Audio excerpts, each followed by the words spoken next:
ನಾನು ಈಗ ಶ್ಲೋಕಗಳನ್ನು ಆಡುತ್ತಿದ್ದೇನೆ.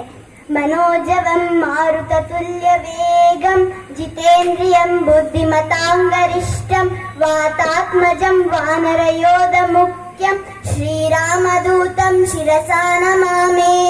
ಶ್ರೀರಾಮ ರಾಮ ರಾಮೇತಿ ರಮೇ ರಾಮೇ ಮನೋರಮೆ ಸಹಸ್ರನಾಮ ತತ್ತುಲ್ಯಂ ರಾಮನಾಮ ವರಾನನೆ. ರಾಮಸ್ಕಂದಂ ಹನುಮಂತಂ ವೈನತೇಯಂ ಮೃಕೋದರಂ ಶಯನೇ ಸ್ಮರೇ ನಿತ್ಯಂ ದುಸ್ವಪ್ನಂ ತಸ್ಯ ನಶ್ಯತಿ. ರಾಮಾಯ ರಾಮಭದ್ರಾಯ ರಾಮಚಂದ್ರಾಯ ವೇದಸೇ ರಘುನಾಥಾಯ ನಾಥಾಯ ಸೀತಾಯ ಪತಯೇ ನಮಃ. ಎಲ್ಲರಿಗೂ ಹನುಮ ಜಯಂತಿಯ ಹಾರ್ದಿಕ ಶುಭಾಶಯಗಳು. ಧನ್ಯವಾದ.